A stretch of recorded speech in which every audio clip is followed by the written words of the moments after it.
ICSE class 9-এ তোমরা যারা আছো তাদের জন্য ডেফিসিয়েন্সি ডিজিজ এই পার্টটা ভেরি ইম্পর্টেন্ট। দেখো, আজকে আমরা যে ডেফিসিয়েন্সি ডিজিজটা নিয়ে কথা বলবো সেটা হচ্ছে কোয়াসিস্কর ডিজিজ। এখানে এই পার্টটা আমাদের ফার্স্ট জানতে হবে এই কোয়াসিস্কর ডিজিজটা কেন হয়, নাম্বার 2 এর সিমটমস কি আছে, আর এর প্রিভেন্টিভ মেজার্সগুলো কি আছে। এটা তোমাদের এক্সামের জন্য খুব ইউজফুল। নাম্বার 1, এই কোয়াসিস্কর ডিজিজটা হয় শুধুমাত্র প্রোটিন ডেফিসিয়েন্সির জন্য।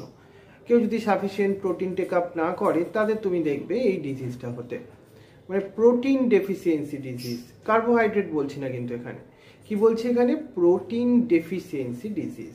বোঝা গেল ব্যাপারটা। সেকেন্ড, এই ডিজিজটার সিমটমসগুলো তুমি কি দেখবে। এখানে তুমি দেখবে পেশেন্টের মধ্যে তুমি স্কেলি স্কিন, মানে স্কিনটা স্কেলি টাইপের স্কিন হবে, ক্র্যাকড স্কিন হবে, এটার 1 নম্বর সিমটমস।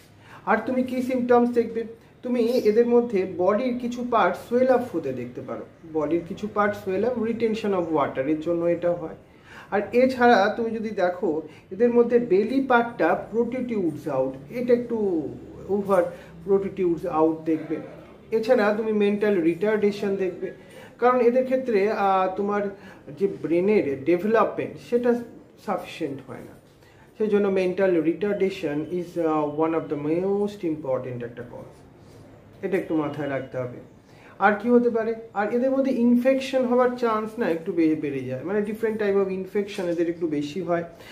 এদের ক্ষেত্রে লিভার যেটা মোস্ট ইম্পর্টেন্ট একটা অর্গ্যান, সেটা অনেক সময় ড্যামেজ হতে পারে। তাহলে এই যে সিমটমসগুলো তোমাকে আমি বললাম, সেই সিমটমসগুলো একটু ভালো করে মনে রাখতে হবে, রাইট। তাহলে এই ডিজিজটা থেকে প্রিভেন্টিভ মেজার্স কি আছে। তাহলে কোয়াসিস্কর ডিজিজটা তুমি যাদের মধ্যে দেখতে পাচ্ছ, তাদের মধ্যে এইটাকে প্রবলেমটাকে সলভ করাতে গেলে তোমাকে প্রোটিন রিচ ফুড খাওয়াতে হবে।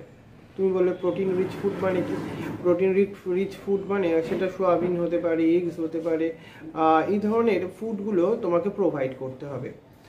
মাশরুমও একটা গুড সোর্স অফ প্রোটিন। তাহলে এই ডিজিজটা কোয়াসিস্কর, এই ডিজিজটা সম্পর্কে আমাদের এই হচ্ছে টোটাল ইনফরমেশন, যেটা তোমাদের এক্সামের জন্য খুব ইউজফুল। তাহলে এই কোয়াসিস্কর ডিজিজটা সম্পর্কে তোমাদের আইসিএসসি 9-এ যে নিউট্রিশন এই চ্যাপ্টারটা আছে, এখানে তোমরা এই পার্টটা ক্লিয়ার বুঝতে পারলে তো। কোয়াসিস্কর ডিজিজটা তাহলে কেন হয়, প্রোটিন ডেফিসিয়েন্সির জন্য, রাইট। নাম্বার 2, এর সিমটমসের মধ্যে তুমি কি দেখলে, এদের মধ্যে বেলি পার্টটা প্রোটিটিউডস আউট হতে পারে, ক্র্যাকড স্কিন হতে পারে, মেন্টাল রিটার্ডেশন হতে পারে এইগুলো। আর প্রিভেন্টিভ মেজার্সের মধ্যে তাহলে কি কি থাকলো, প্রিভেন্টিভ মেজার্সের মধ্যে provide protein rich food, right.